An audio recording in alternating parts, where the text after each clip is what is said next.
So picture this, a year and a half ago, I sold most of my stuff. I packed all my life in 4 suitcases and moved to my husband's homeland, the old good USA. But here is a funny thing, after 14 exhausting months of living there, we did a complete 180. Now we are back in Europe, in Spain, unpacking those same suitcases, and guess what? We have zero plans to head back to the States. If you want to hear our story and you're interested in life comparison between America and Europe, or you're thinking of making the same move, this video is for you. So let's dive into why we left America and moved to Europe and why we are never looking back.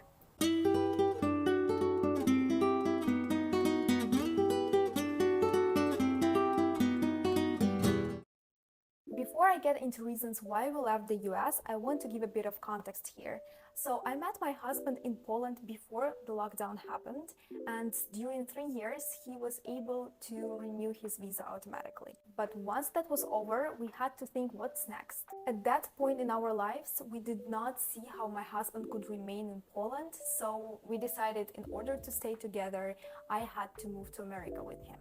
I had to leave all my friends and family behind, and that was very difficult mentally to me. We moved to North Carolina because we wanted to live somewhere warm, and also we were looking for a state that would be less expensive. For the first 3 months, everything was great. I was impressed by how big everything is in America, how different the food and culture is. We explored different places, and in June we got married and we moved into a very nice apartment that we did love a lot. But after 3 months, my mood completely shifted and I started to fall into depression. They say when you emigrate to a new country, you go through 4 stages of adaptation to a new culture. My honeymoon stage ended after 3 months and I fell right into a pit of despair. I think I cried every single day and regretted my decision like 1,000 times.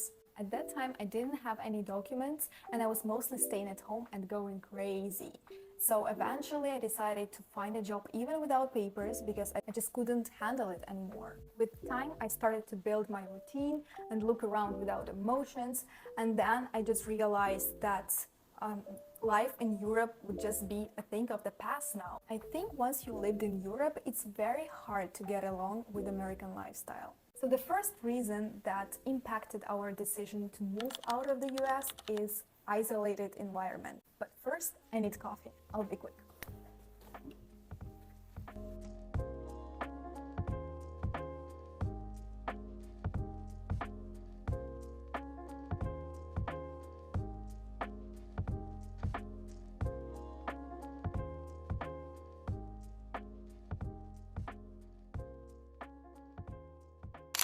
What shocked me the most is how isolated people are without their realization.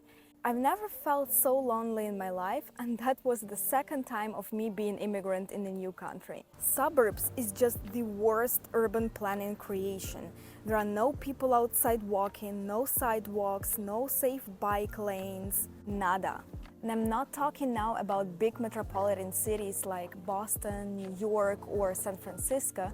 We can't forget that the majority of America is actually not pedestrian friendly. Here is how I'm walking from the bank just on the side of the road, praying of not being hit by a car. In this stage of my life, I'm not a fan of 2-floor houses with big yards where you build a gym, swimming pool, sauna, game room, foot massage room, dog petting room, all these things so that you spend 24/7 inside without getting out. This is a living in your own created bubble, which feels convenient, safe, but isolating. No wonder the US is on the 2nd place in the ranking in the numbers of people with depressions. It would be on the first if not the war that is happening in Ukraine. But we can't forget that connections can be just as important to physical and mental health as exercise and healthy eating. Research has shown that the psychological and physical health benefits of social contact are so great that they can even outweigh the harmful effects of other risk factors and boost life expectancy. Even if you walk on the crowded streets or you observe people from cafes, you still get the sensation of being around the people. And your brain will produce serotonin and dopamine that will help you keep out of depression. In America, anywhere I went, I was surrounded by non-stop pooing geese. And this is leading me to say about how I absolutely hate the way American cities are designed and built. European cities embrace walkability with their narrow streets and limited parking, making it on purpose inconvenient for cars. Additionally, their zoning laws encourage development of local businesses and create communities and diversity. On the other hand, American cities often prioritize cars and they stick to rigid grid patterns, blocks, as you can see here. The strict zoning laws don't allow to diversify areas with mixed-use development, which means you can't just randomly put a Carrefour Express convenience store in the residential area, and that creates suburbias that are cut from all the businesses, big gaps of lands here and there, traffic congestion, and longer commutes. That's why, because of zoning, there are no convenience stores near residential places. So if you forgot to buy a loaf of bread, you can buy it at the nearby store. I'm not even saying bakery, but instead you have to jump in your car and drive all the way to the big-ass supermarket and spend 30 minutes to just buy bread. It's super inefficient and inconvenient. I can understand why there are so many obese people. They eat garbage food and there is no opportunity for them to walk. If you need to get to a park by car so that you can walk, what are the chances you'll actually do that? I had to constantly push myself to go for a walk or to the gym because once you feel convenient in your bubble, it is hard to actually do something. And by retro, I mean old. It seems like America got stuck in the 70s and not much has changed after that. In every hotel that we stayed in, the interior always looked retro, appliances were old and it wasn't cleaned well. In every hotel in different states. I never appreciated hotels in Warsaw and now I feel guilty for that. No wonder my American husband was surprised how chic and modern hotels are in Poland. But not only hotels look old, but also some canteens and cafes and restaurants, some malls and even movie theaters. We've been to one that looked like a Soviet Union-style hospital. It seems like money from people's taxes are not poured into infrastructure and they go elsewhere. Same applies to public transport. It almost doesn't exist at all. And I don't care if there is a subway in New York or Chicago. Have you seen it? It's so old and so creepy that you don't want to even use it. It hasn't been updated since the time it was built. I took twice buses in Raleigh and it traumatized me forever. They are free, but they better take some money for it so that you don't ride it with mentally unstable people or just with people who are doing drugs in the bus. I never felt so unsafe up to crying in the public places. And this leads me to our next topic, discussing the safety. I will be short here. My husband and I didn't feel overall safe in America, and this is considering that we chose a pretty safe place to live in. However, we witnessed twice crime scenes after gun shootings in the city center within a year. So it makes you think, how many shootings happen overall during the year? And I have never seen so many homeless and weird people on the streets. Sure, they are in each city around the world, but the amount that we saw in Raleigh, in New York, in any other city was just surprisingly high. You never know what they can do because they are mentally unstable, and this is what makes you always feel tense and on alert.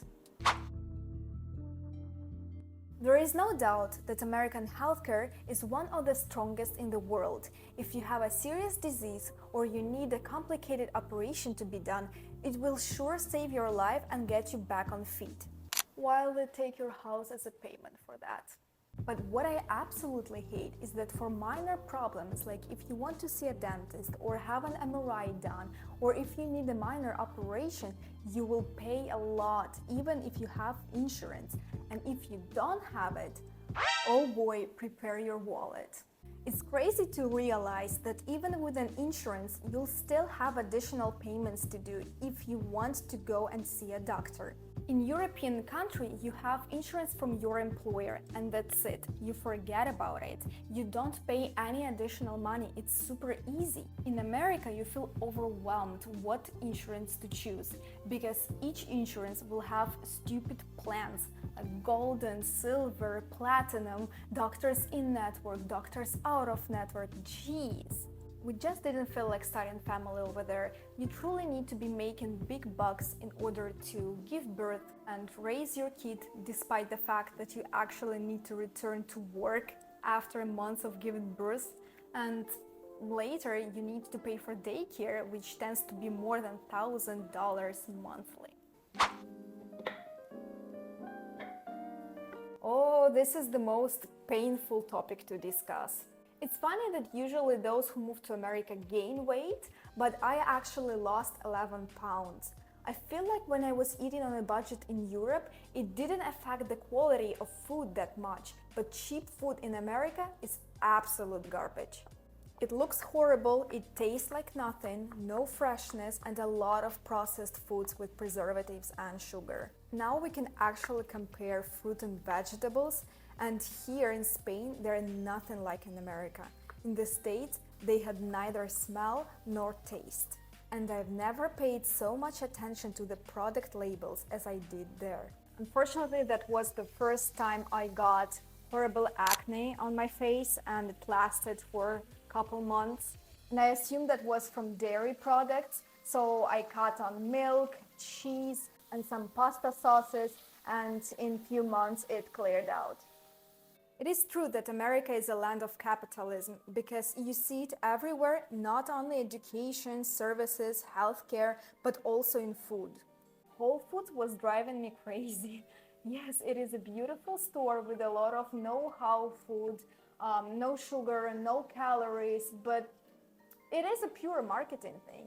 Whole store is just the result of a good job done by copywriters and salesmen.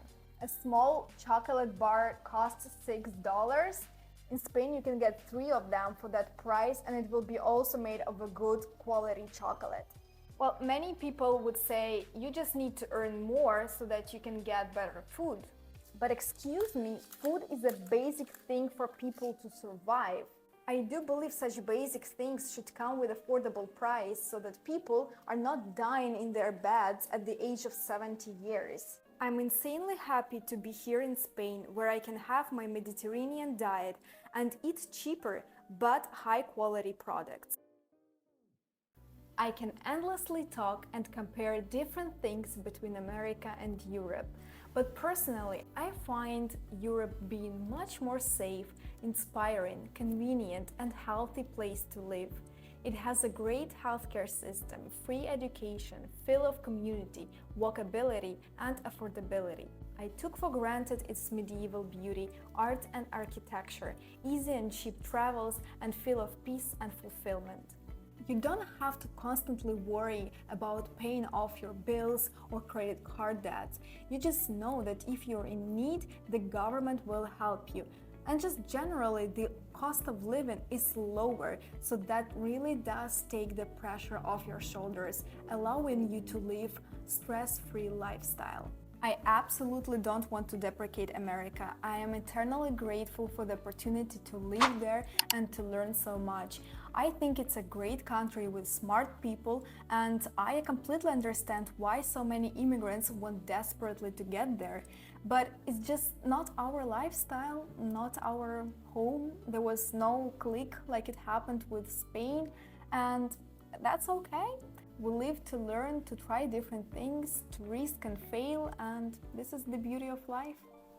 Let me know in the comments what's your point of view on this matter, and as always, I see you next week. Hasta pronto!